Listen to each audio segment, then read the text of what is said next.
Hello and good evening friend.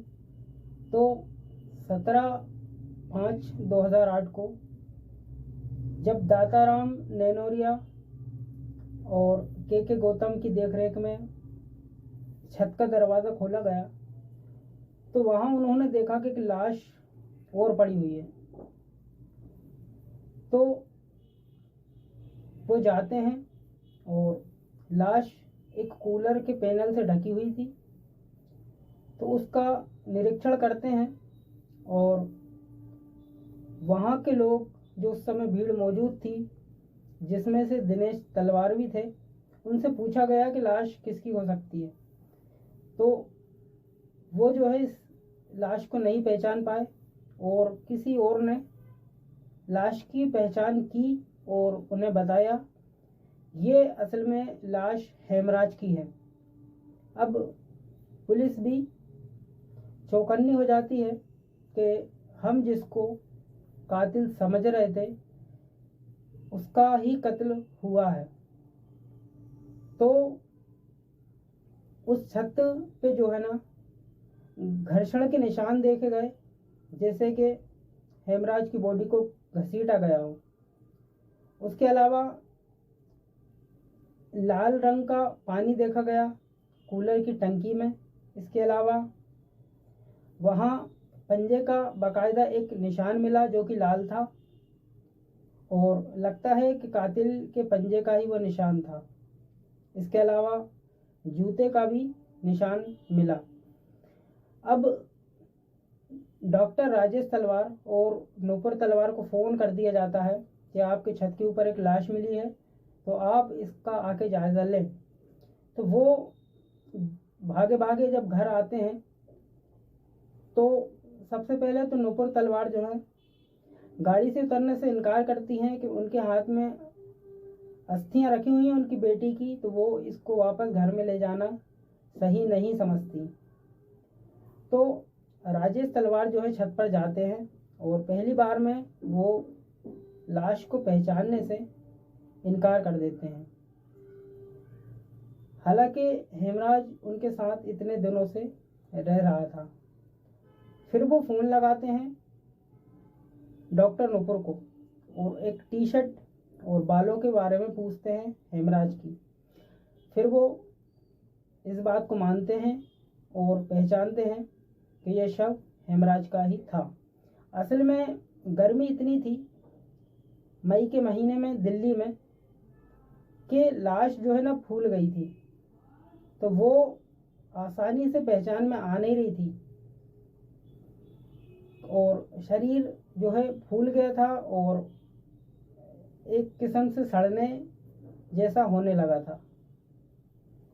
तो इस कारण अब उस लाश की पहचान हो जाती है और उसका सारा उस जगह का निरीक्षण करने के बाद उस लाश को जो है पोस्टमार्टम के लिए भेजा जाता है, जिसका पोस्टमार्टम रात 9 बजे से स्टार्ट हो जाता है। और डॉक्टर नरेश राज ये वो शख्स हैं जिन्होंने हेमराज की बॉडी का पोस्टमार्टम किया। और पोस्टमार्टम के बाद जो कहानी थी वो उल्टी हो गई थी, क्योंकि अभी तक जो पुलिस समझ रही थी और जिस तरीके से वहाँ के सबूत वगैरह जो आम समझे जा रहे थे, अब वो हर एक चीज़ वहाँ की खास हो गई थी, क्योंकि जिसके बारे में ये सोचा जा रहा था कि वो मर्डरर हो सकता है, उसकी खुद ही लाश मिल जाती है। तो पोस्टमार्टम में जो कुछ आया वो ये था कि उनकी उम्र लगभग 45 साल है और उनके मुंह से और नाक से खून को बहता हुआ पाया गया, उनके लिंग को सूजा हुआ पाया गया और घाव जो देखे गए वो सेम थे, यानी कि जैसे कि घाव आरुषि के गले और सर पर थे वैसे ही हेमराज के गले और सर पर थे। इसके अलावा पेट में तरल पदार्थ मिला और खाना नहीं मिला, यानी कि हेमराज ने उस रात खाना नहीं खाया होगा। हालांकि उसने पिया होगा कुछ, जो भी हो सकता है, शराब हो सकती है वो। और मृत्यु लगभग 1.5 से 2 दिन पहले हो चुकी थी। और जांच के दौरान कूलर की टंकी से लाल रंग का पानी भी लिया गया था और सारी चीज़ों का जो है मेमो बनाया गया। और डॉक्टर राजेश तलवार और अन्य लोगों के बयान दर्ज हुए, जिनमें उनके भाई दिनेश तलवार के भी बयान को दर्ज किया गया और हर चीज़ का जो है मेमो तैयार किया गया। और इसके बाद ये केस जो है SHO अनिल सनानिया के पास ट्रांसफ़र हुआ। और CBI में भी जब ये केस गया था तो कई लोगों के पास ट्रांसफ़र हुआ था। हालांकि लास्ट में AG कौल के पास ये केस रहा और उन्होंने ही इसी की इन्वेस्टिगेशन आगे बढ़ाई थी। 18/5 को कांस्टेबल चुन्नी लाल ने मुर्दा घर में शव की जो है फोटोग्राफी वगैरह की और पुलिस ने 23/5 को डॉक्टर राजेश तलवार को ही अपनी बेटी और अपने नौकर के खून के इल्ज़ाम में गिरफ्तार किया। अब उनको शक क्यों हुआ? क्योंकि घर में रात में लास्ट में जो देखा गया वो 4 लोग थे, आरुषि, उसके माँ बाप और एक नौकर। 2 लोगों की मृत्यु हो चुकी है, अब 2 लोग बाकी हैं, यानी कि इन्होंने ही कत्ल किया होगा, ऐसा पुलिस का मानना था। और इसके अलावा जब उन्होंने गिरफ्तार किया तो कुछ चीज़ों की जांच में ये पाया गया कि फ़ोन पर डॉक्टर राजेश तलवार की बात होती रही। जब पोस्टमार्टम रिपोर्ट में जो समय दिया गया मृत्यु का, तो ये लोग जाग रहे थे, ऐसा उन्होंने पाया। इसके अलावा छत पे जो इतना घसीटा गया और ले जाया गया, तो ये बातें भी समझ से बाहर थी कि उन्होंने कुछ नहीं सुना होगा। उनके कमरे आसपास थे, यानी कि पहले आप गेट से जाओगे तो फर्स्ट गेट है, उसके बाद राइट हैंड पे दरवाज़ा मिलेगा जो कि हेमराज के कमरे का था। फिर आगे मेन गेट है, फिर मेन गेट से अंदर जब एंटर होते हैं तो फिर राइट हैंड पे एक दरवाज़ा और है जो कि हेमराज के ही कमरे का है, यानी उसके कमरे में 2 दरवाजे थे। उसके बाद हॉल, उसके बाद आरुषि और उसके माँ बाप यानी कि राजेश तलवार और नुपुर तलवार का जो है रूम था, जो कि बहुत ही करीब था। ट्रैफिक वगैरह देखा गया कि वहाँ ट्रैफिक तो था ही नहीं, तो किस वजह से उसके माँ बाप ने ये सारा कुछ जब घर में हुआ तो किसी को क्यों पता नहीं चला? इस चीज़ से उन पर शक पुलिस का गया और पुलिस ने अपनी एक थ्योरी इसके ऊपर दी। थ्योरी कुछ इस प्रकार थी कि चूँकि बाहर का कोई आदमी आया नहीं और अंदर से कोई बाहर गया नहीं, तो फिर जाहिर सी बात है ये कत्ल उनके हिसाब से तलवार दंपत्ति ने ही किया होगा, मगर कारण और मोटिव और सबूत पुलिस को निकालना थे। मगर ये सारा कुछ उनके पास था नहीं, सबूत कुछ नहीं थे, बस थ्योरी थी। और गार्ड का हालांकि उनके पास बयान था, मगर उससे भी इतना पता नहीं चल रहा था। गार्ड का तो ये कहना था कि उसने किसी को आते जाते रात में नहीं देखा। तो पुलिस ने ये कहा कि चूंकि डॉक्टर राजेश तलवार का अफेयर था, उन्हीं के साथ काम कर रही एक लेडी के साथ, वो भी एक डॉक्टर थी, और ये जो लेडी थी जिनके साथ राजेश तलवार का अफेयर बताया, ये उन्हीं के साथ उनके ऑफिस में काम करती थी। तो पुलिस ने बताया कि इसकी खबर जो थी आरुषि को थी और इसी के साथ साथ उनके नौकरों को भी इसकी खबर थी। और उस रात राजेश तलवार ने आरुषि और हेमराज को ऑब्जेक्शनेबल हालत में देखा, यानी कि किसी भी प्रकार से वो लोग करीब उनको पाया तो ये बात डॉक्टर राजेश तलवार को पसंद नहीं आई और उन्होंने सबसे पहले हेमराज को छत पर ले जाकर मारा और उसका गला रेता। नीचे आके उन्होंने विस्की पी और फिर आरुषि को भी उसी तरीके से मारा। ये पुलिस उस समय एक थ्योरी सामने आई थी।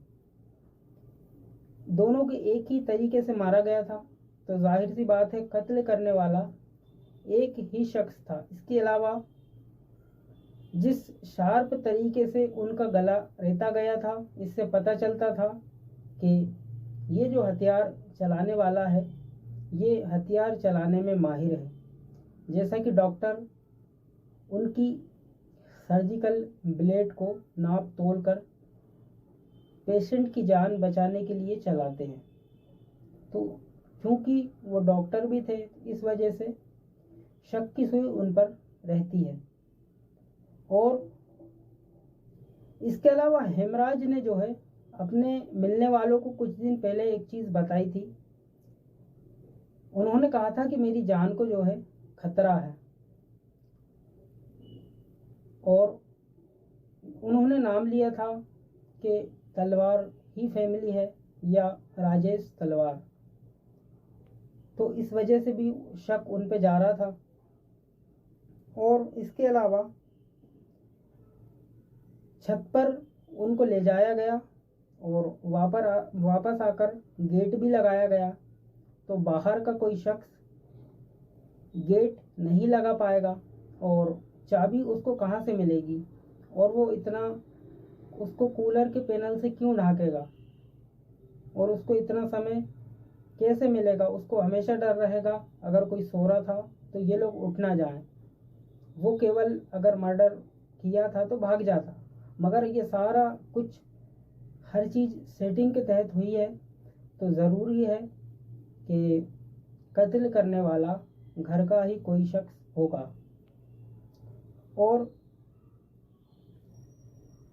पुलिस का कहना था कि डॉक्टर जो तलवार थे वो 9:30 बजे के लगभग बाहर गए थे और जब वो घर में आए थे तो उस समय उन्होंने हेमराज और आरुषि को ऑब्जेक्शनेबल हालत में देखा। इसके अलावा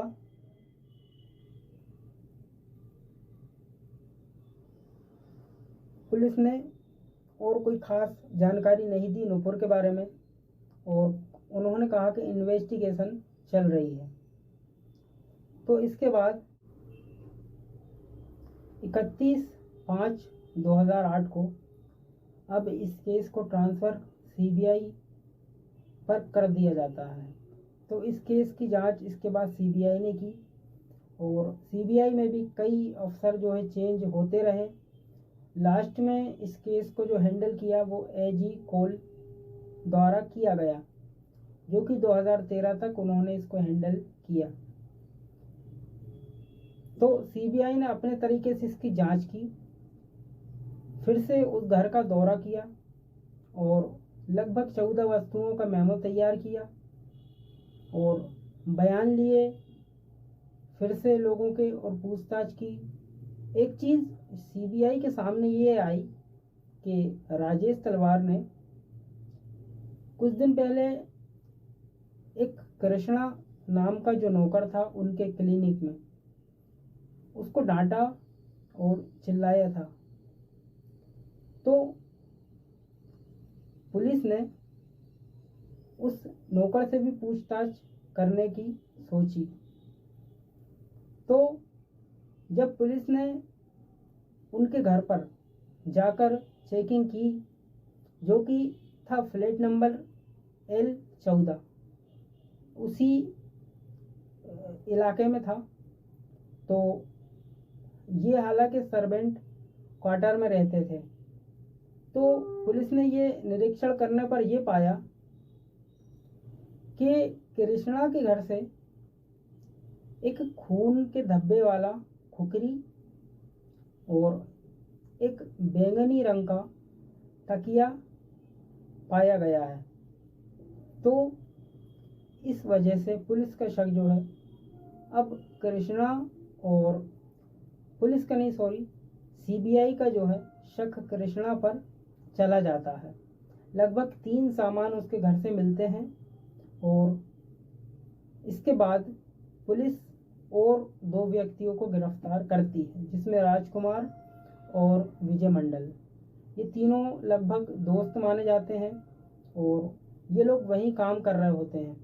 एक इनमें से जो नौकर था वहीं किसी के घर काम करता था और एक जो था वो राजेश तलवार के दोस्त दुर्रानी फैमिली के साथ उनका नौकर था और इनका जो है मिलना जुलना हेमराज से होता रहता था। इस कारण से तो इन लोगों पर, क्योंकि ये मुंह से कुछ बोल नहीं रहे थे, तो उस समय इन लोगों पर लाई डिटेक्टर टेस्ट हुआ और ब्रेन मैपिंग हुई, नार्को टेस्ट हुआ। तो संकेत ये तीनों जब इन पर टेस्ट किए गए तो कुछ संकेत इनको मिलते थे कि ये उस रात उस घर में मौजूद थे। मगर और एक चीज़ ये भी थी कि ये जो खून लगे तकिया का कवर और खुकरी यानी कि एक प्रकार का चाकू, ये ज़्यादा संदेह पैदा कर रहे थे। और उस समय रिपोर्ट में ये आ गया था कि तकिए के कवर पर जो खून है वो हेमराज का है। तो सीबीआई को पूरा लगने लगा कि ये तीनों ही कातिल हो सकते हैं। तो इन तीनों पर शक की नज़र थी सीबीआई की।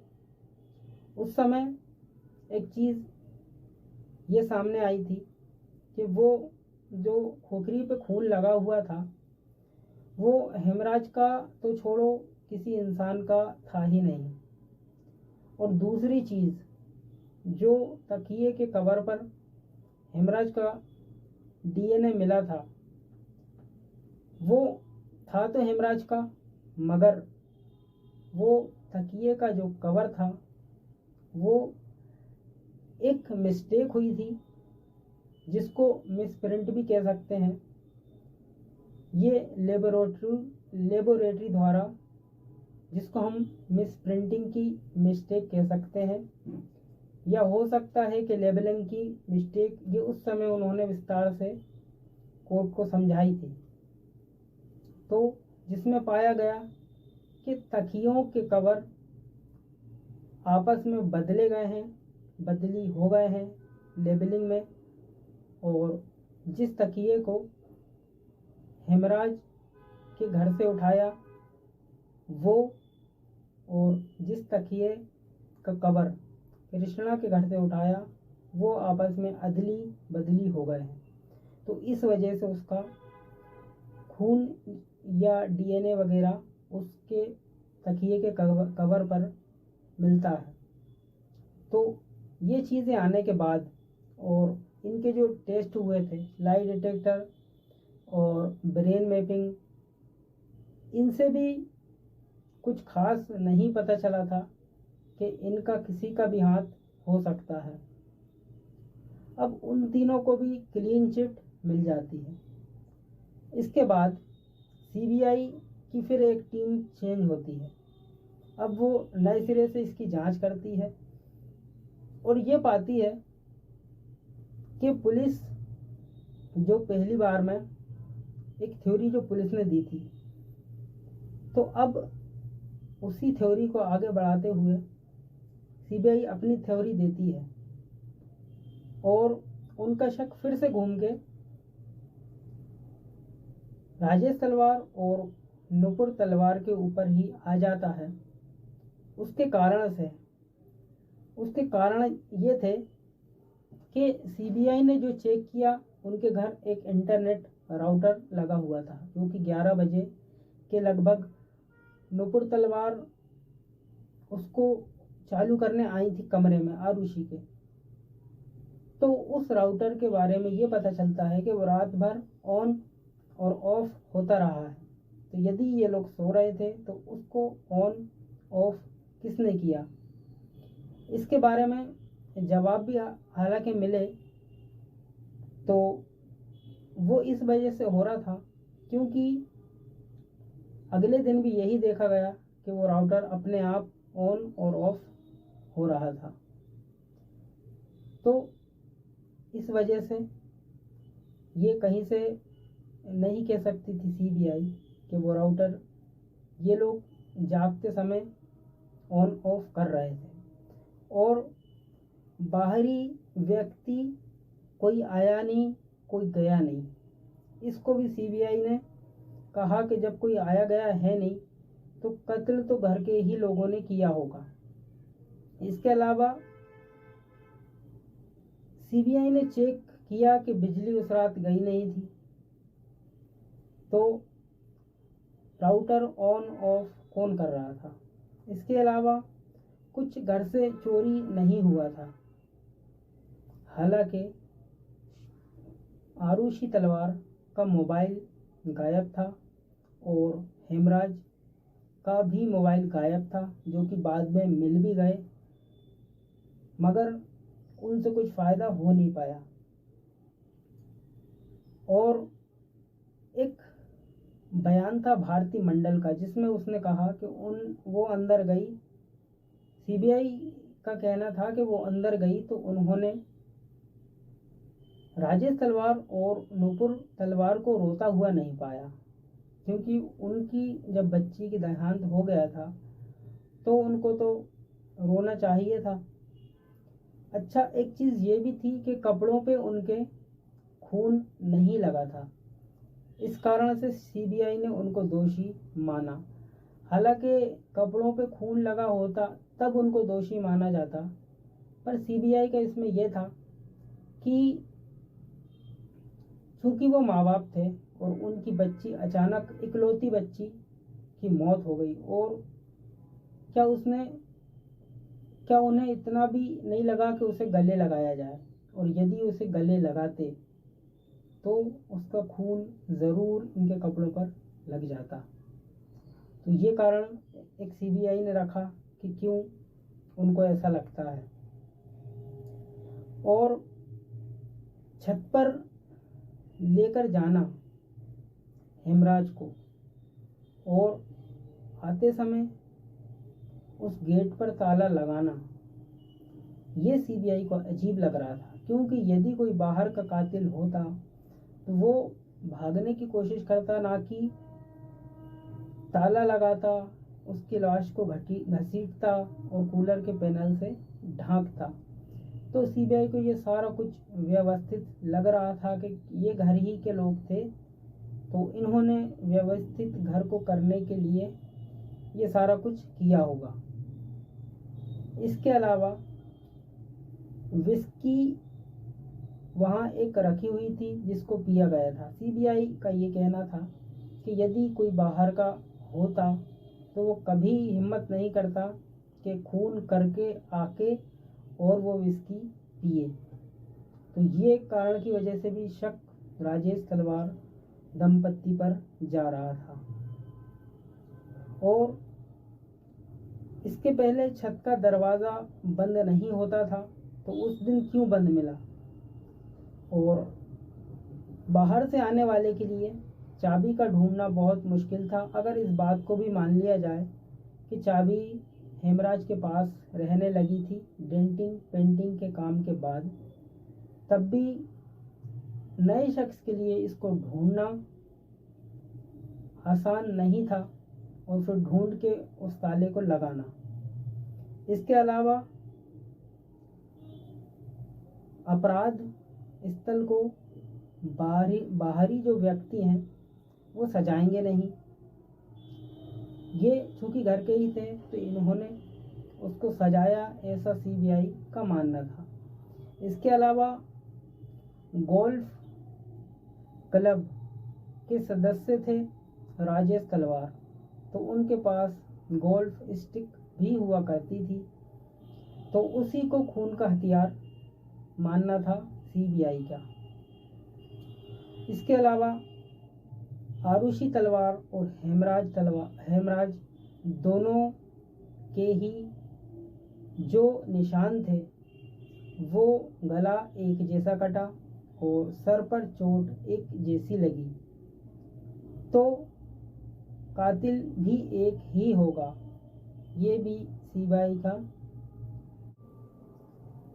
तो इससे सीबीआई की जो थ्योरी थी वो कुछ इस प्रकार थी कि डॉक्टर राजेश तलवार रात में उठते हैं और देखते हैं कि आरुषि का रूम का जो गेट आमतौर पर लगा हुआ होता है उस दिन हल्का सा खुला था, तो वो जाकर देखते हैं तो वहाँ हेमराज भी मौजूद था और दोनों को वो आपत्तिजनक स्थिति में देख लेते हैं, तो वो अपने ऊपर काबू नहीं पा पाते और एक गोल्फ स्टिक लेने जाते हैं और गुस्से में हेमराज के ऊपर वार करते हैं और इसके बाद आरुषि पर भी वार करते हैं। इसी कारण से उनकी मृत्यु हुई और हेमराज को नीचे से घसीटकर ऊपर ले जाया गया और आकर विस्की पी गई।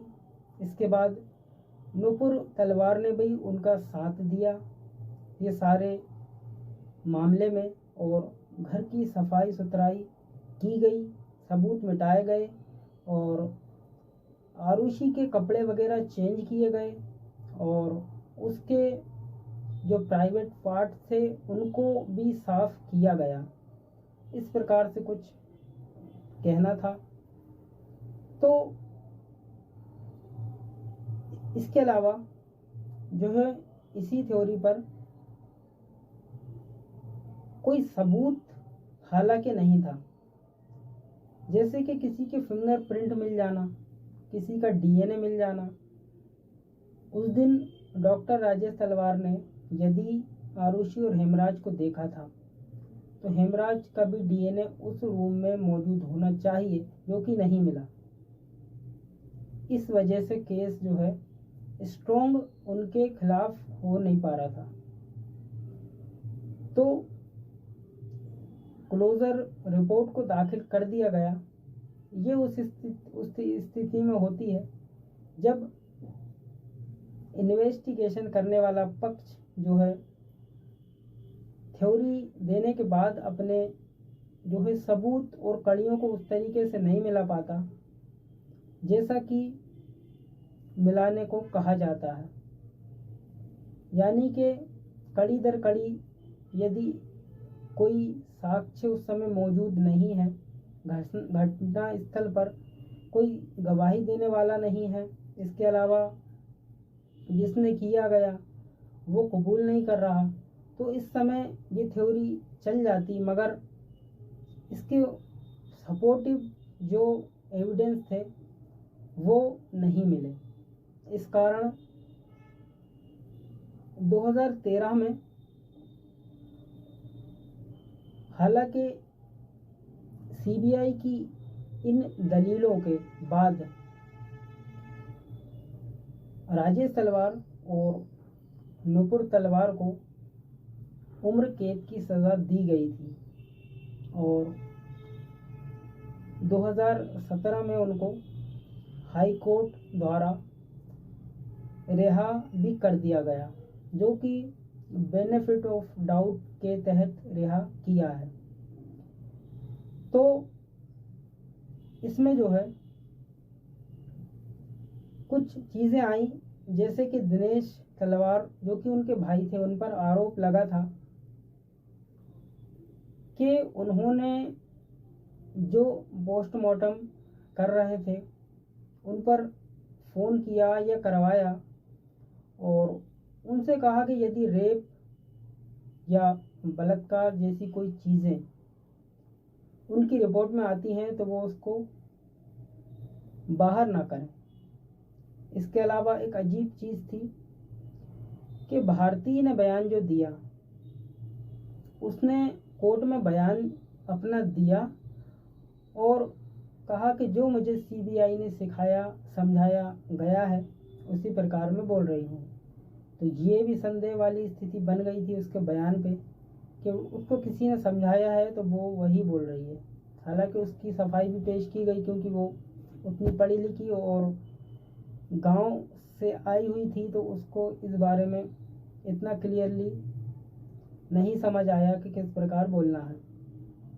हेमराज की पत्नी का एक बयान आया था यूट्यूब पे जो कि डला हुआ, उसने कहा था कि कुछ दिन पहले हेमराज ने उसको बताया था कि राजेश तलवार ने उससे कहा है कि हमारे घर के मामलों या घर की बातों को बाहर नहीं करना, नहीं तो तुम्हारी जान को खतरा है। इस प्रकार से उसने बयान दिया था। और कृष्णा के नार्को टेस्ट में जो है उनके अफेयर की, राजेश तलवार के अफेयर वगैरह की बातें सामने आई थी। और एक जगह उन्होंने, कृष्णा ने राजेश तलवार को भी कहा कि हो सकता है उन्हीं ने कत्ल किया हो, मगर ये उसका अंदाज़ा भर था। तो अब इस केस में कोई फुल प्रूफ एविडेंस नहीं है जो किसी को भी कातिल डिक्लेयर कर दे। तो ये थी वो सारी स्टोरी आरुषि और हेमराज डबल मर्डर केस की। तो ठीक है फ्रेंड, फिर मिलते हैं नेक्स्ट वीडियो में। तब तक के लिए goodbye and take care.